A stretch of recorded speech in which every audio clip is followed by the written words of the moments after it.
We're going to talk about the parallel RLC circuit, but before we do that, let's go ahead and finish up our conversation about series. So for series RLC circuits, just really for both, we're going through and finding the impedance because both the inductor and the capacitor parts are imaginary portions. We're going to go through and we are going to be interacting with those together. The inductor is still positive in the imaginary, and the capacitor is negative, which is why we see that negative sign between them. We then have our equation for finding so we have the rectangular and polar forms, and we have series resonance occurring at a very specific frequency. If we're at series resonance, it's a resistive circuit. Otherwise, it's going to be inductive or capacitive, depending on the relationship between XL and XC. And we also talked about the table of the solutions for the second order differential equation for the series RLC circuit. We will finish the example in a second here, but before we do that, are there any questions so far? Or any questions about series RLC circuits? So we were working our way, this is not from our textbook, this is from a different textbook, chapter 8, number 41. We looked at the equation and we said, boy, howdy, this looks like an underdamped situation, which means we're going through and we are looking at that information. We've looked at the starting information that we have. So we have the initial current, initial voltage, and we've taken our single value that we were given, which is the capacitance, and we converted that into farads. After that, we were going through and we were trying to match our given equation based to the kind of base equation that we have in that table. And we were able to go through and identify alpha as well as omega D. And from there, we've been able to go through and start kind of piecing together parts to go through and find the inductance as well as the resistance values. So any questions about where we got to for this?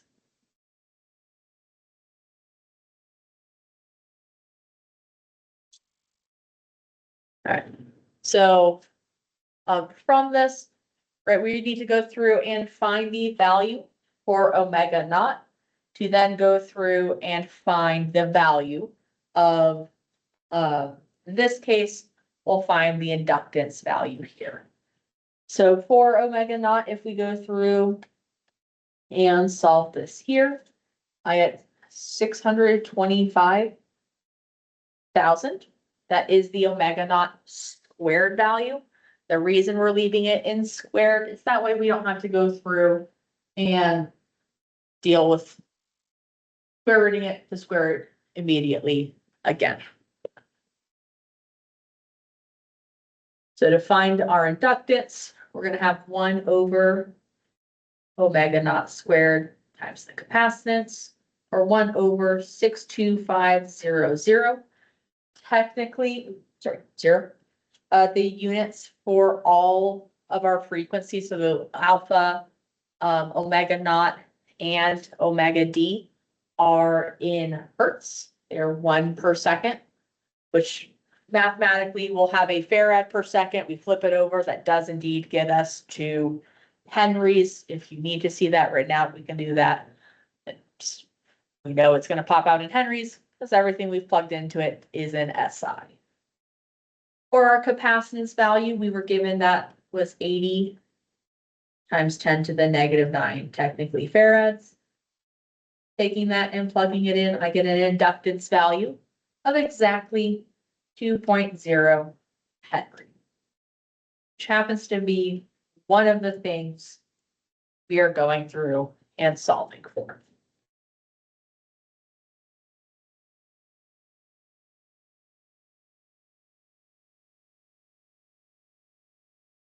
Now that we have this, we're going to go through and look at alpha and rearrange it for R. So resistance is going to be 2 inductance times our Neper frequency. We solved alpha by going through and looking at our equation. It's kind of given to us in that negative exponential. We just solved for L. We still know what the number 2 is. So we're going to be able to solve that. We'll have 2 times 2 times 2,000. And everybody looked at that and said, I can do that in my head. It's 8,000 ohms. Or 8 kilo ohms if you felt so fancy, which I do not.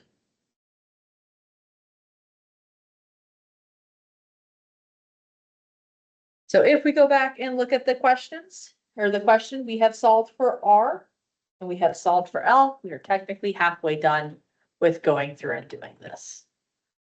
But are there any questions about it so far? Really don't understand how you got that resistance value against. So this is the definition of alpha. So it was given in the equation here. Okay. It's okay. It's the last lecture for a reason. So we have R, we have L. Technically, we don't need them moving forward, but now we want to go through and find what are the values for B1 and B2. So in order to go through and do this, we want to think about looking at our table for information. So if we go through and look at that, again, we have an underdamped situation, which originally we stated it based off the look of the equation, but we've also kind of double confirmed it. Omega squared is definitely bigger than alpha squared. So check, that worked out. But we want to go through and look at the table. How can we solve if we're just looking at the table for underdamped? How do I know what B1 is? How do I solve for this value here?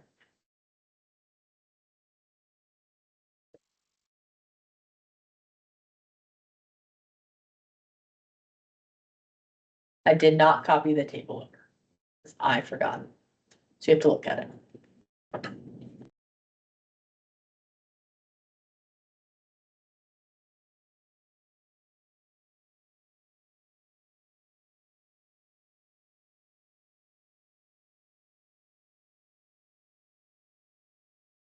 Again, I know.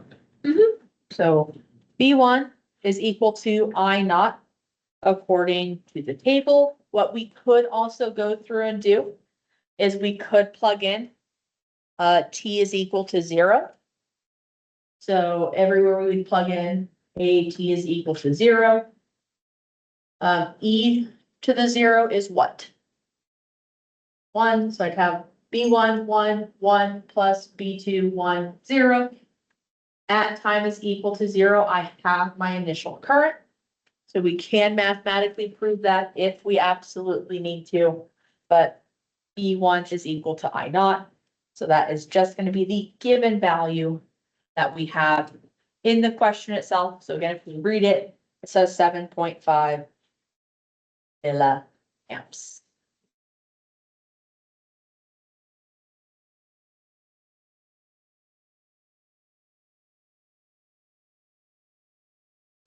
So now we need to go through and look at solving B2. If we're looking at the table, B2 shows up in 2 equations. Right? It shows up in the base form of our equation here, but that's probably not going to be useful because in this case, I don't have a current value at a specific time, which means that the only time I know the current is initial. Technically, that's what we're using to solve for B1, so it's not useful. So what is the other equation that has B2 inside of it?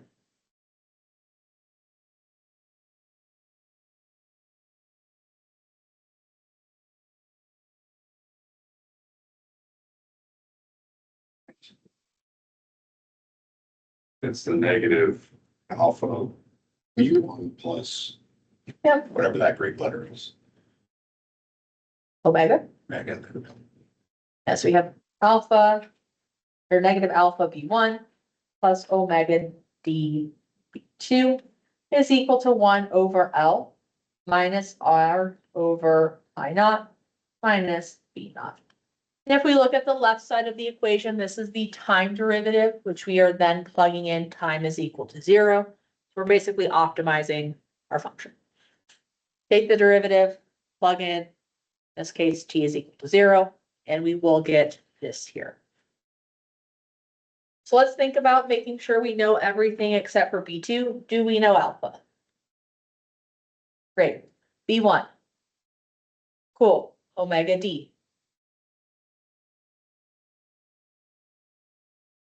Yeah, so that's the, right, so we know alpha, omega D was the 1,500. We then were given capacitance, we solved for resistance, we solved for inductance. I have the initial current, I have the initial voltage, we have everything. Before we plug it in though, is there anything we need to do?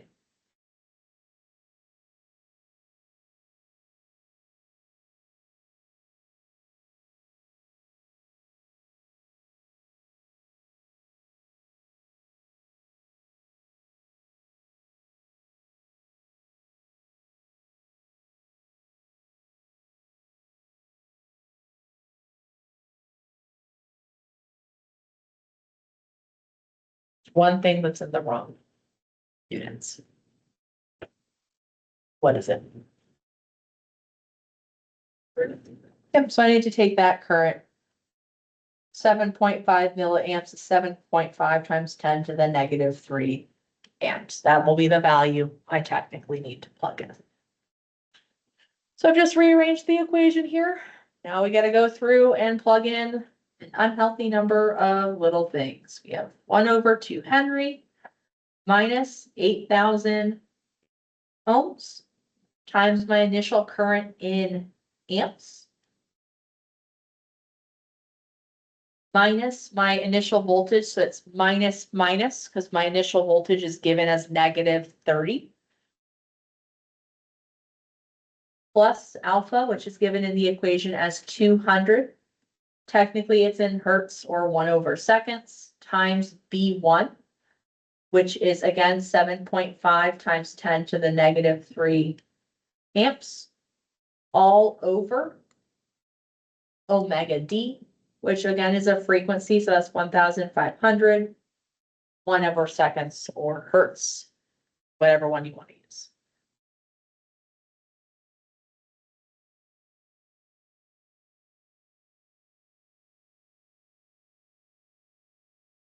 Now we're gonna go through and plug this in. And in this particular circuit, you're gonna find that B2 happens to be equal to the very nice number of 0. Don't give me that look. I saw that. I saw you roll your eyes. So let's go back. Let's think about what we're actually doing for this question here. So we have now solved for B1 and B2. So the capacitor, right? We found the values of RLB1 and B2. We are technically done. For the sake of good practice for what I'm going to expect you to do for the final, the last thing we're going to just see doing is we're going to go through and we're going to write out our equation such that the only unknown is time. So what that would look like is I'd have my current as a function of time. I'm going to plug in basically all the values I need to have. So for B1, we could do it as the 7.5 milliamps by putting the units in here. I know that whatever is going to happen, it's going to pop out in milliamps. That is okay to go through and do. I'm going to have e to the negative 2,000 t, and then cosine of 1,500 t. Everything else ends up not really mattering because B2 is 0, so we just typically leave it here.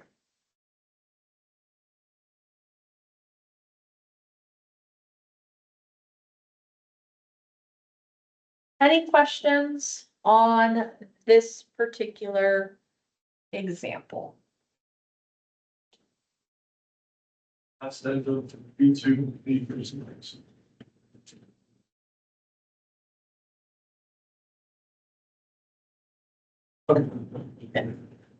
Any other questions?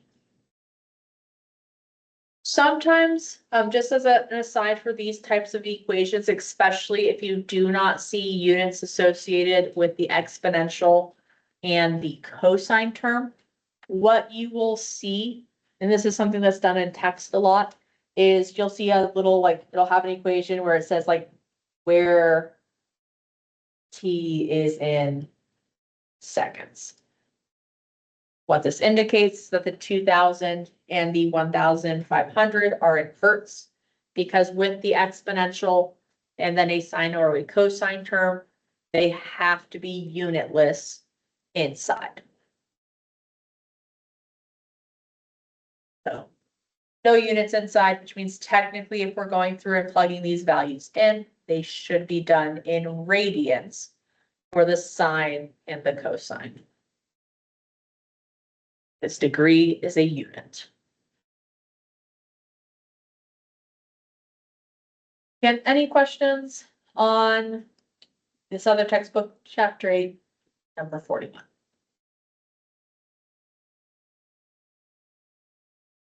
So today, I know it looks like a lot of sections. I promise you some of them we're gonna do briefly.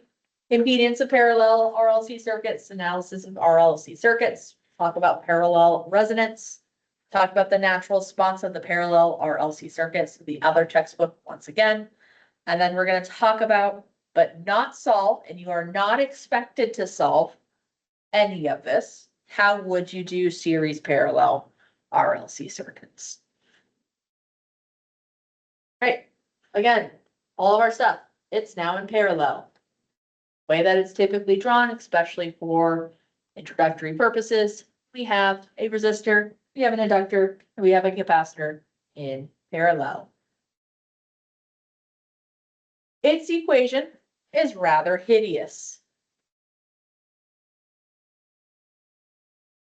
I don't know why this textbook refuses to put it in the other way, but this is how it represents it, which means that very often when you go through and see parallel RLC circuits, you see it represented in terms of conductance, susceptance, and admittance. So our conductance being the G value, susceptance being B, and admittance being Y.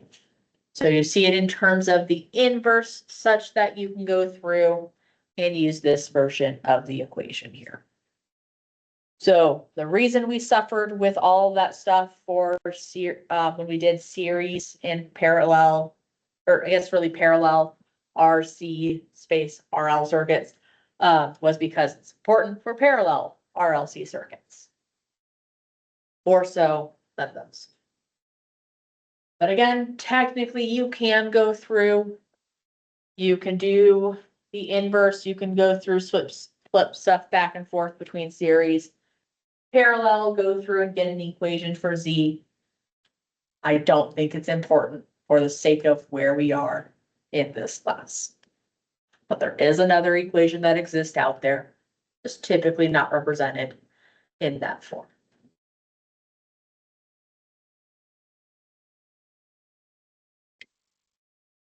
So because all three of these components are in parallel, what should be the same for them? Voltage. Yep. So that means that the current being supplied to each of the branches is going to be different. Do we think Kirchhoff's current law / junction law still applies? Yep. So that's still going to go through and apply. You can go through and again with the parallel inductor capacitor parts, those two are constantly fighting each other. The resistor is just there minding its own business, and the inductor and capacitor hate each other and are doing counteractive things. Where now, because we're looking at it in parallel, the current in the inductor and capacitors branches are out of phase 180 degrees. So if we think about, I'll go back to that in a second. If we think about the current coming down for the inductor part, it's going up in the capacitor part. It is flipped directions for which way it is going. So this means that if you go through and measure the current in those individual branches, they will actually be higher than the current being supplied to them. Both the inductor and the capacitor act as voltage sources. Because they have voltage, they act as a voltage source. Could go through and do some superposition stuff if you had to. Don't need to for this class. You can go through, you can graph this out. So here we have the graphs for those two branches. So the darker ink one here is our inductor. This, and again, I'm sorry, I don't know why it chooses the same color for all of them. This very light pink is our parallel portion, and the medium shade in between them is the two of them combined together. Again, they are out of phase. You could go through, calculate the entire current by using this equation here. For ICL is going to be IC minus IL.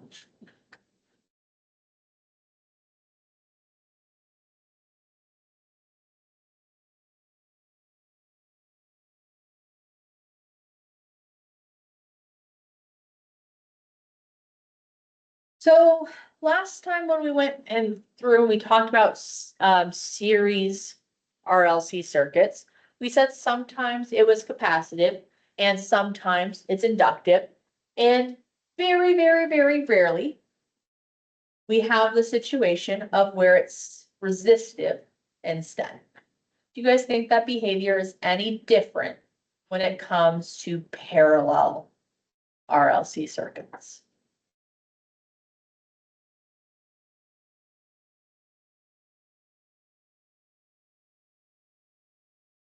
Oh, it's the same. And in fact, it occurs at the same instance. So when both reactances are equal, we have the same resonant frequency. So it doesn't matter if they're in series or parallel, we can find that resonant frequency using 1/2 pi square root of inductance times the capacitance.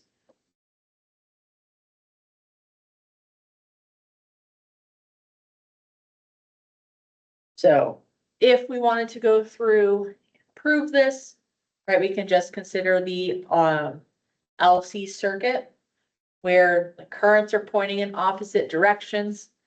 If that frequency works out, that current is going to cancel out between the two of them. Bunch of different ways you can go through, show that. You can show it with the phasor diagram. You can show it mathematically. Bunch of different ways to say that at the parallel resonance, their currents cancel out. It's just the resistor with the AC source.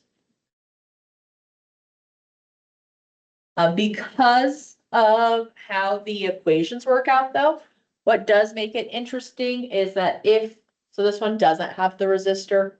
If we have the resistor, we don't have to worry about it, but for this one with just LC, Z actually is equal to infinity because you're dividing by 0. So it acts like an ideal resistor where that's an infinite resistance.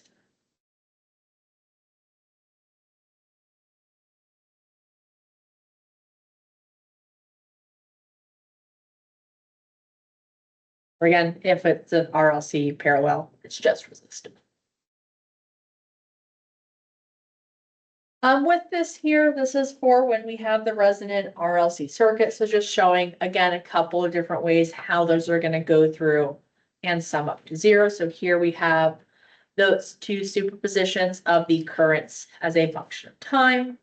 And you can go through and look at that with respect to how the coil is basically kind of interacting with the capacitor. They're always fighting against each other.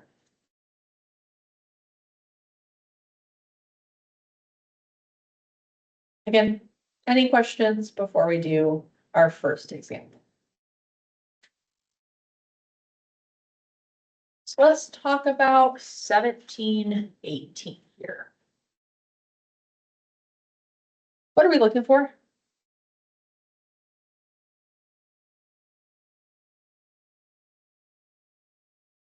A specific frequency.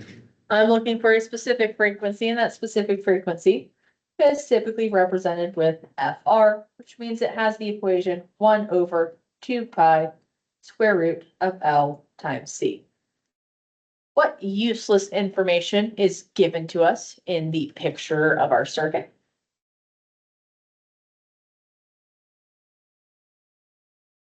Yeah, what stuff do I not need for my picture? Yeah, I'm not using that in any way, shape, or form. What else? Imagine the given frequency doesn't really matter. The given frequency does not matter at all, because if we were using that, we would not have our resonant frequency. That wouldn't be a very interesting question. Anything else?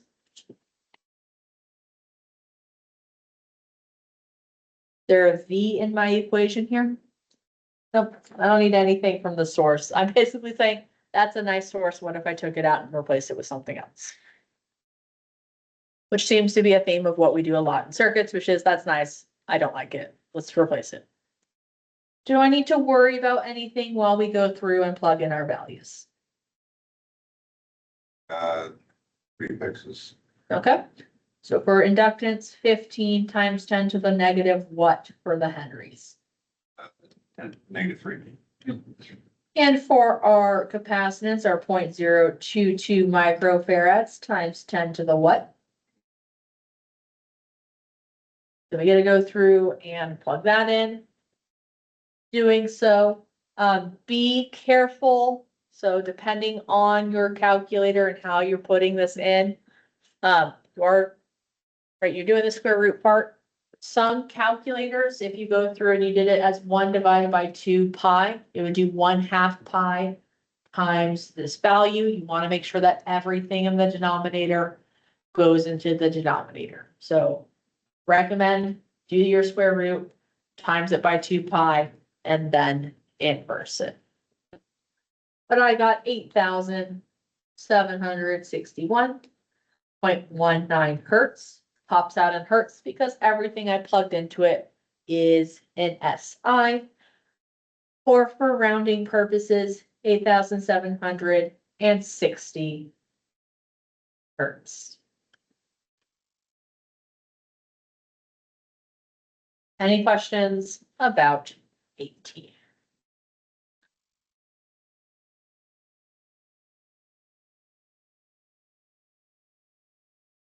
All right, so are there any questions about anything with parallel RLC right now before we go through and get into the more math heavy version of looking at the circuit?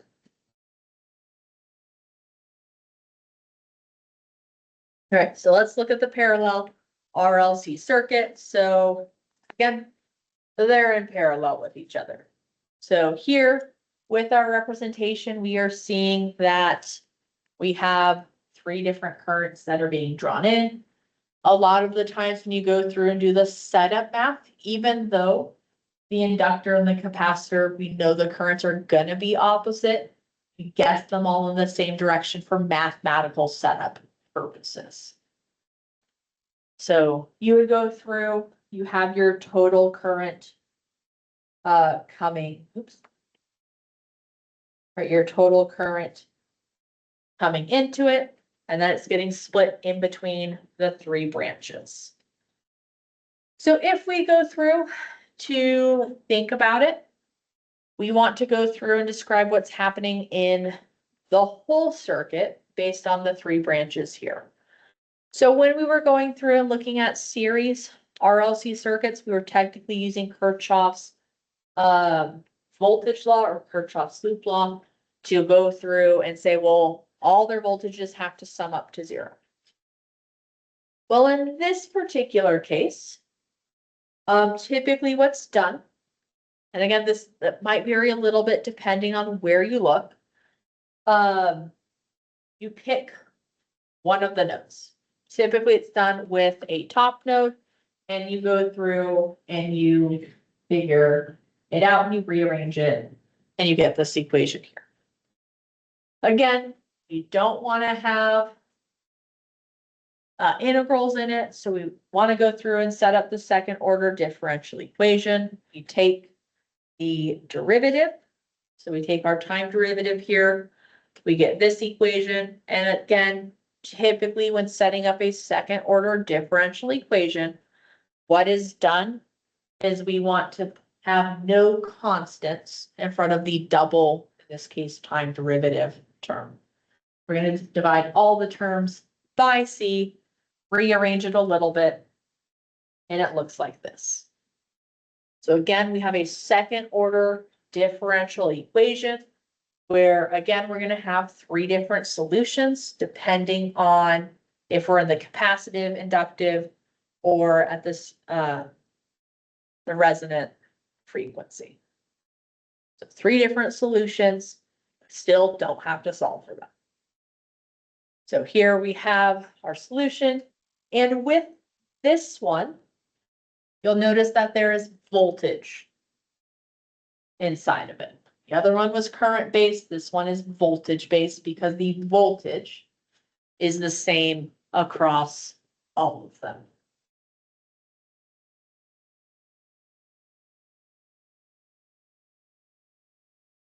So any questions so far?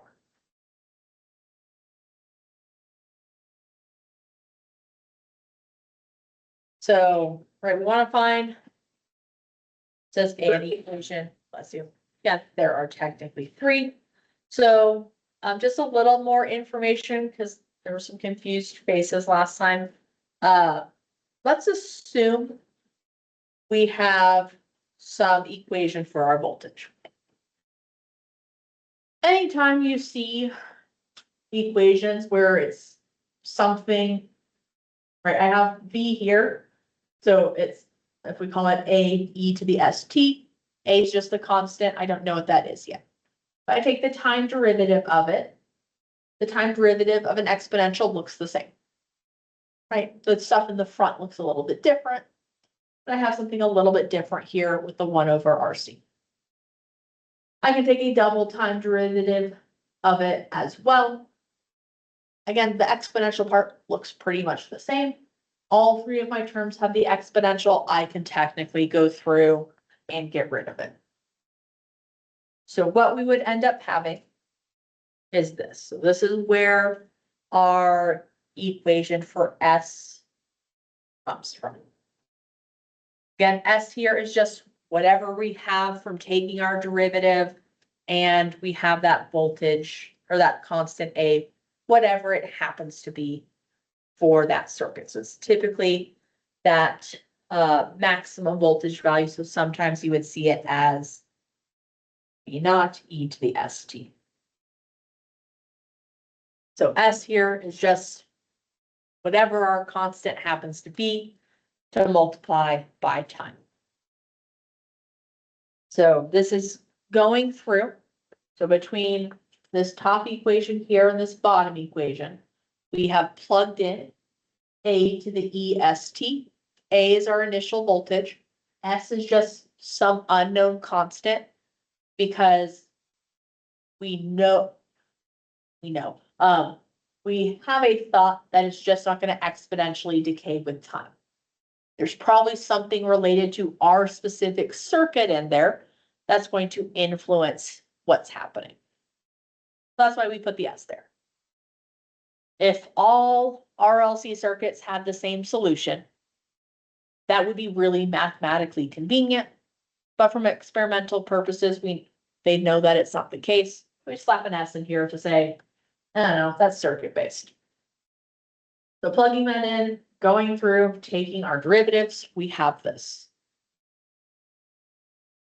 The AEST is on everything, so we get rid of it to the other side, and now we just have this middle part here.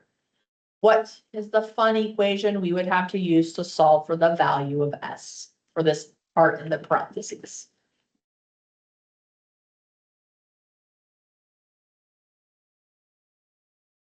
It is a general mathematical concept. Would it be quadratic? It would be the quadratic equation.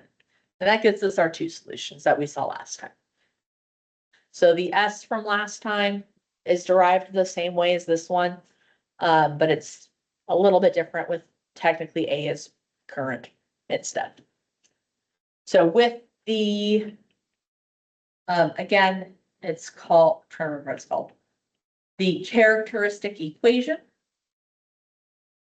is this part. This is our characteristic equation, the stuff in the parentheses equals 0.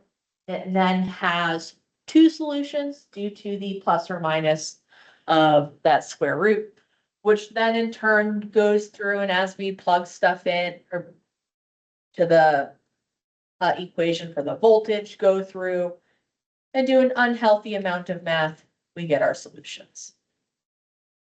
Which we'll talk about a little bit over the next couple of slides. So again, there's some confused looks last time. So before we do that, any questions up until this point?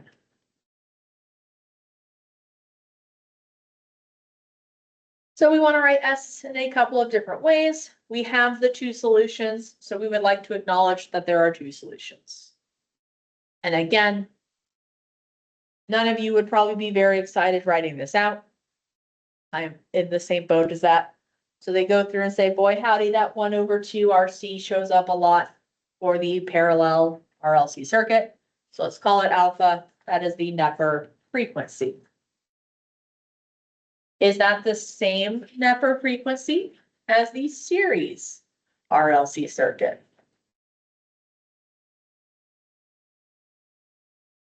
They're not. They have the same name. They both use alpha. They are not the same equation. So the first step for going through and solving a series versus parallel RLC circuit is look at what type do I have, and then look at that table and that table only. The other table no longer exists for you. That you'll mix and match your values, and that is a problem. Because boy howdy, it also turns out the resonant radiant frequency. Oh, actually, for sure that was the same. Yeah, that one's the same. I don't know why Neper gets two frequencies, but here we are. Which means that we can take these equations and write them like this.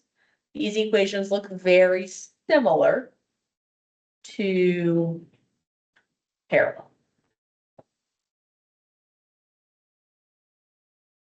The S1 and the S2. Right, very similar. If I recall correctly, they're the same. So the idea of getting to this point is we can go through and be like, same type of solutions. However, again, the alpha definition is different. So same type of solutions to go through and solve. So now that we have S1 and S2, if you wanted to go through and hand solve the second order differential equation, which we're not doing, what we would go through and do is I would plug in V is equal to AE S1T plus AE S2T. Plug that into here, go through, solve, and simplify as much as possible, and that's where our table comes from. It's going through, plugging in those equations for S and doing a bunch of algebra to simplify it as much as possible. So see those in a second. With the square root here, we still have the opportunity for alpha and omega to be the same values.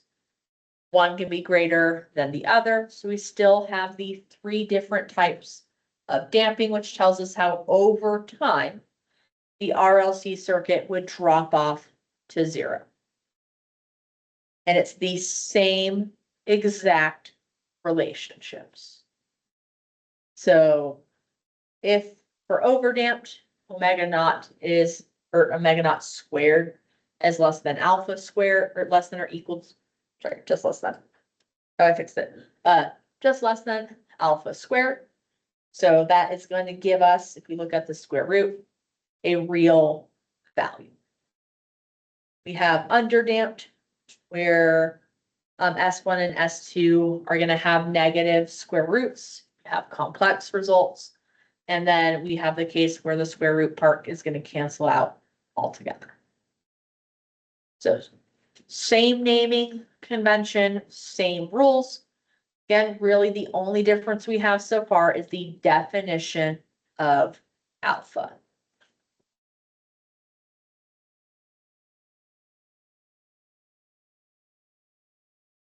So we're gonna actually do these, then we're gonna look at the table first. All right, we're gonna do the table and then we'll go back to the last slide.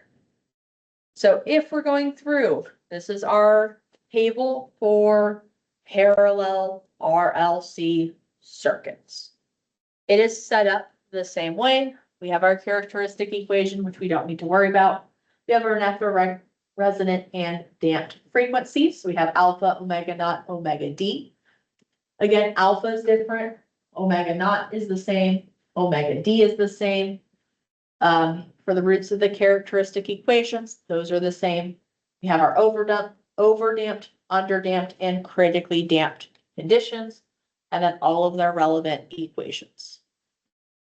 So for overdamped, we still see it represented with A, underdamped with B, and critically damped with D. So looking at the equations for parallel and series RLC circuits in this form, how do they look different? Let's focus on underdamped, for example. What looks different between underdamped and, or for series versus parallel RLC circuits?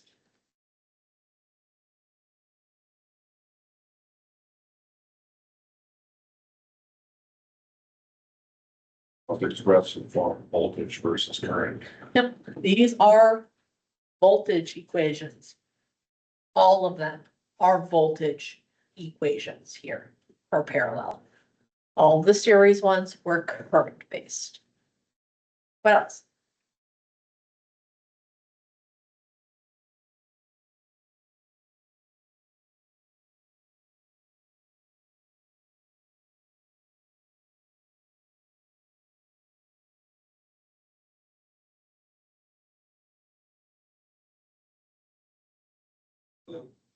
Third equation that's solving for current.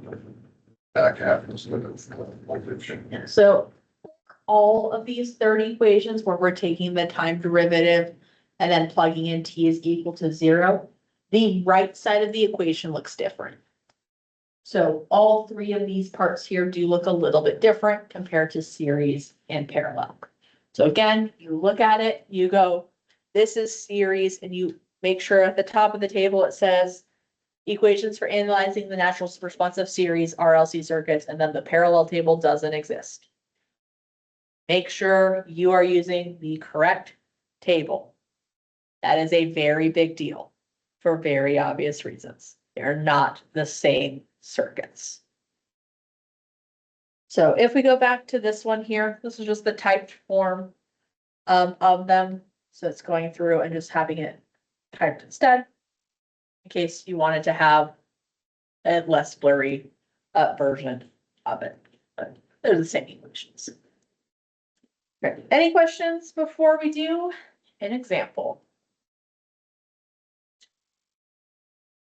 All right, so I want you to go through, I give you guys about 5 minutes to just think about what would your approach be for chapter 8, number 6 from the other textbook.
All right, for the next couple of minutes, go ahead and discuss with your neighbors. For those of you in person, let's all group together somewhere and talk about it.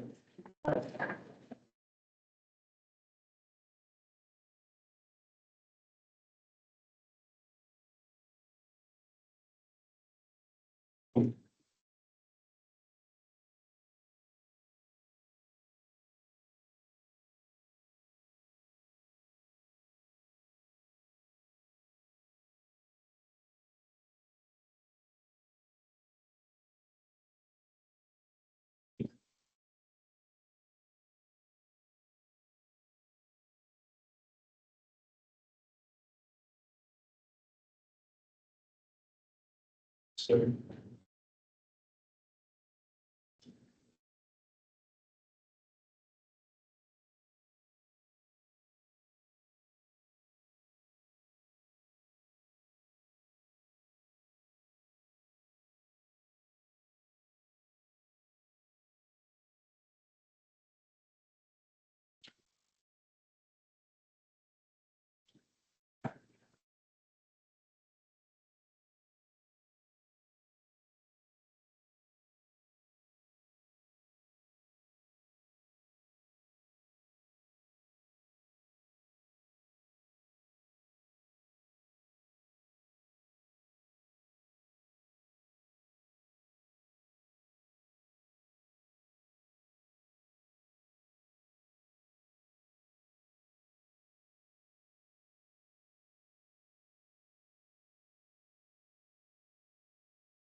Yeah, because we don't put it for now.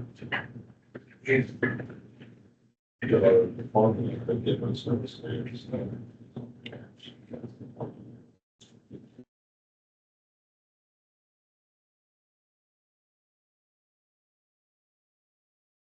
Okay.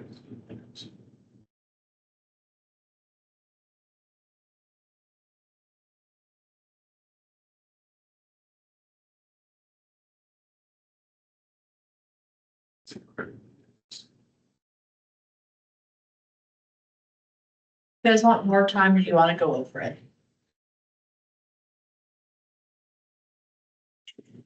You want more time? You want to go over it? Okay. What type do we have?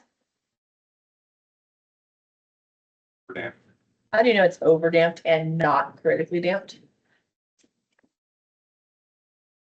The question is mentioned. Yeah, so the E's don't match up.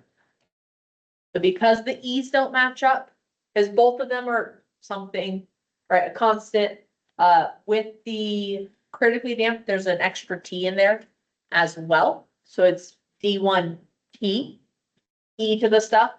But our values here don't match, so this is indeed over damped. So what constants are we given for this then?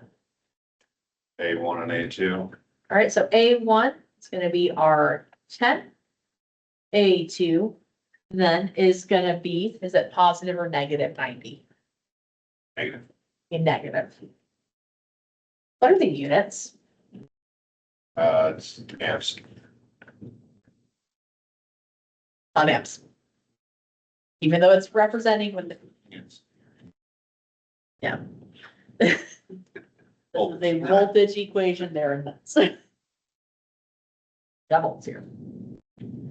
What is this 1000? What does that correspond to? That's S1. And then that means this 4000 better be S2. Any other constants that were given? And also, sorry, these are both, if we look at the equation for overdamped, S1 and S2 are given as positives in there, so these should be, S1 is negative 1000 and S2 is negative 4000.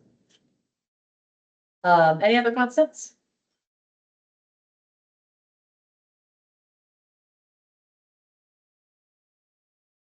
Probably the value of the inductor. This is L. It's gonna be 10 times 10 to the negative 3 Henry.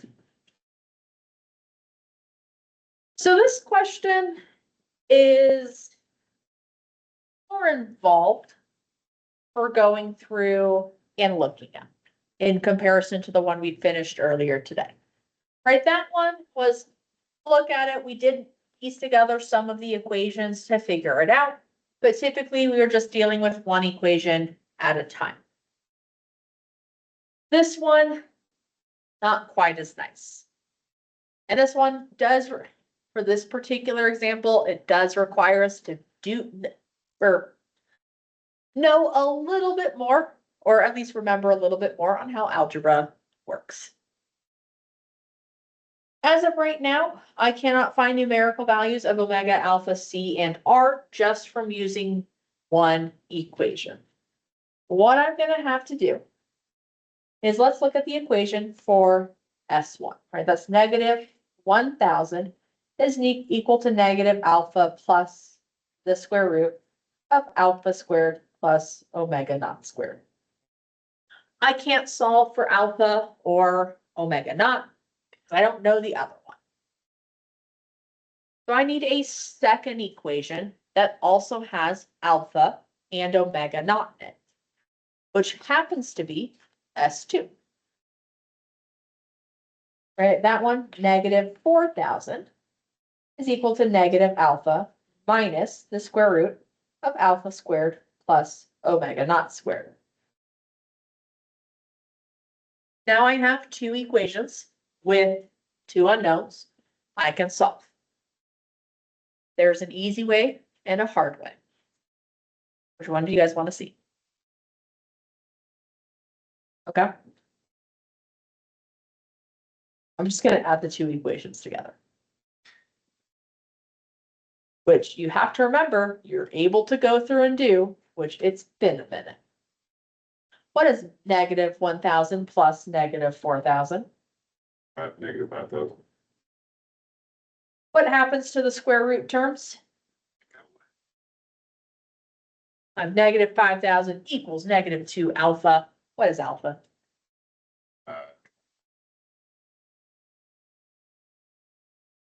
In particular, it comes out in hertz.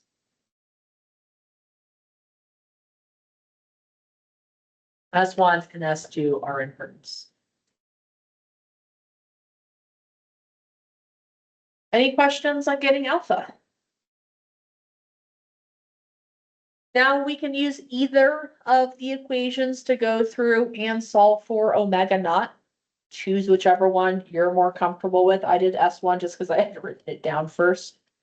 So if I have negative 1,000 equals negative 2,500 plus the square root of 2,500 squared plus omega naught squared. The only thing I don't know is omega naught. Some algebra later, we'll get 2,000 hertz.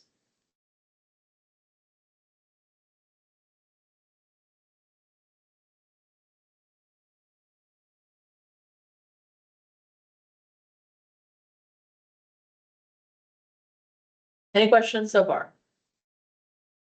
I haven't had the question, but I'll figure it out. Add to the other side, square it, subtract that over. This is gonna be, 3,500 squared, which is bigger than 2,500 squared. So when I square it, it's real. Any other questions?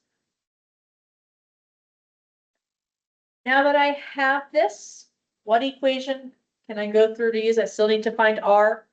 Right, if I look at it, I need to, so I've got those two, I need to find C and I need to find R. What do we want to start with? And which equation do you want to do for that?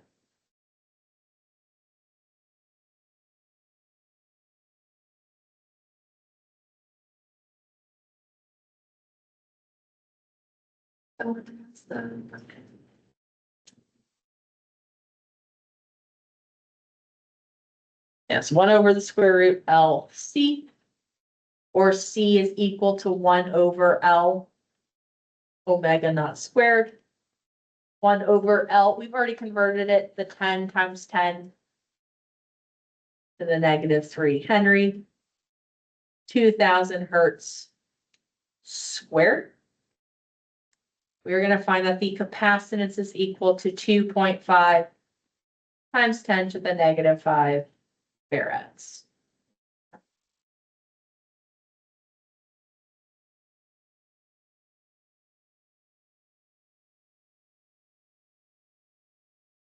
How do I find R? What equation do I use for that?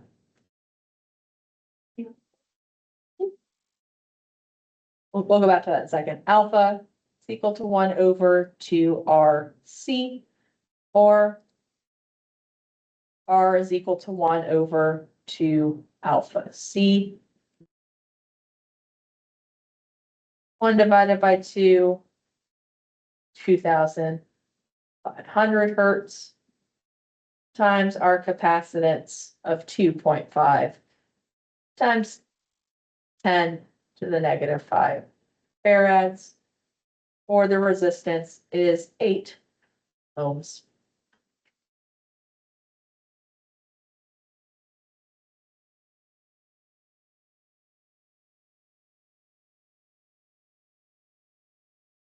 Any questions on part A?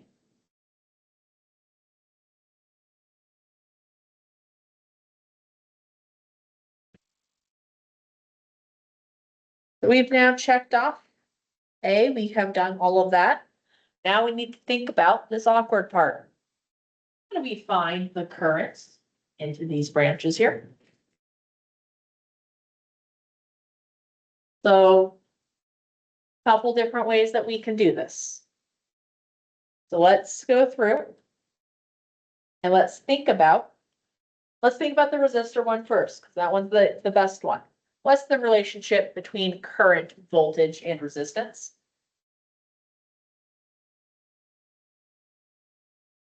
Whose law is it? Oh, So I can find the current in the resistor as a function of time by taking my voltage equation and dividing it by the resistance. So if I go through and look at that, I need to do the entire voltage equation, because this is the voltage through each of the individual branches. So let me move this really quick. So for current and the resistor as a function of time, VT divided by R, or again, VT is, or sorry, V as a function of T is what we were given. We're gonna have our 10 e to the minus 1000 T minus 90 e to the minus 4000 T. So we're gonna take our 10 and our 90, and we are gonna divide them both by 8. Nothing changes with the exponential part. But I'm having volts divided by resistance, which means my current will pop out in amps. I'm not gonna rewrite this V equation. I've written it once and that is enough for me. So I know I'm doing 10 divided by 8, which is 1.25 amps, e to the minus 1000 T minus 90 divided by 8, which is 11.25 amps, e to the minus 4000 T. This is one of the many things we have to solve for in part B. But are there any questions about it? So I just assume you set T to 0. What do you mean? Like if you want to solve that for the actual amperage. If I wanted to solve for the current at it, whatever instant in time, I would just plug in that T value. Whatever it happens to be. So in this case, if I wanted to solve for the total or the instantaneous or the initial current, I would plug in T is equal to 0. And then anytime after that, I'll get a different value.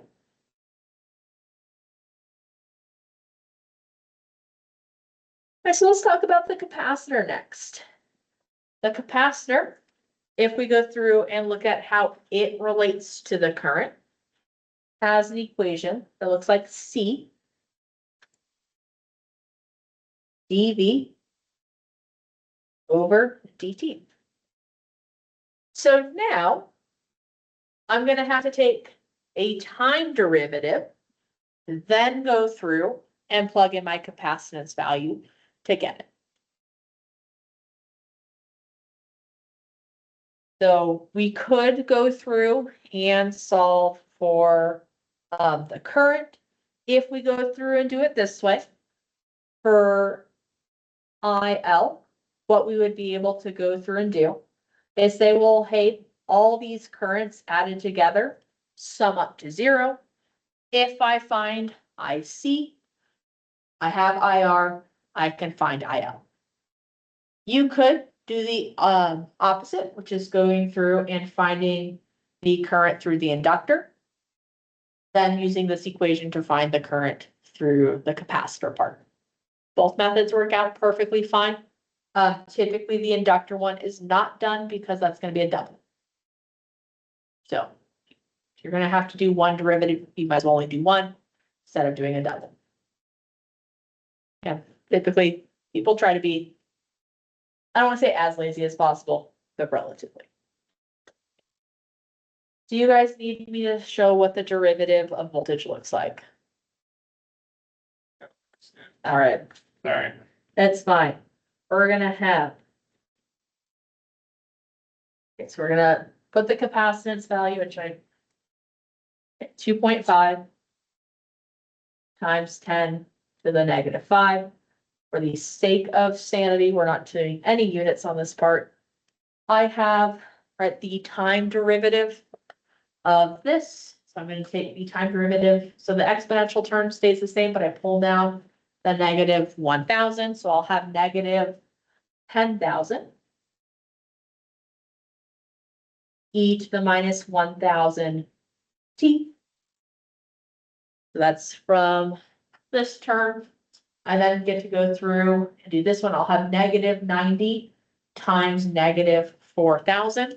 So I'll have positive 36,000 e to the minus 4,000 t. So that is our time derivative part. Going through, doing the 2. Now we need to multiply through by that 2.5 times 10 to the negative 5.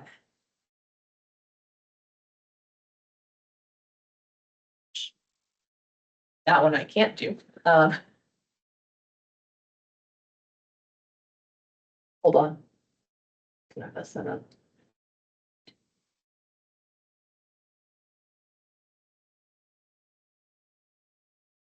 I need to, can somebody tell me what 10,000, it should, sorry, okay, never mind.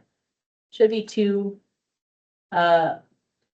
negative 2.5 amps e to the minus 1,000 t plus, I have it as 9 amps e to the minus 4,000 t. Which I don't know if that number is right because I wrote the first number down wrong. I will double check that and put a note after class. Unless one of you wants to confirm it for me. But So 0.9? 0.9 and negative.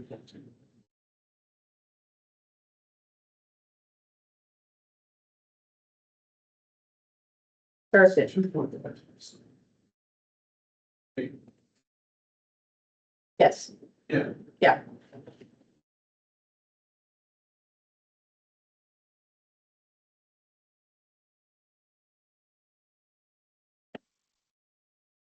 So now that we have the 2 of these, we can go through, rearrange this equation to find IL. And then just, because we're gonna subtract both of these to the other side, these are just gonna basically get added together with a negative sign. So we're gonna, and I didn't put space, so give me 1 second to add a slide.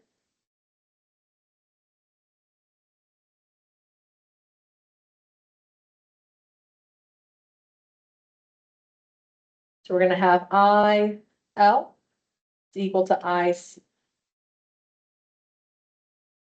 negative IC minus IR. We'll have negative 0.25 e to the minus 1,000 t plus 0.9 e to the minus 4,000 t. So that's the negative IC part minus the resistance one. So my 1.25 e to the minus 1,000 t plus, sorry, I want to say minus 11.25 e to the minus 4,000 t. So putting these together, I'm gonna have minus with the negative 1,000 t term.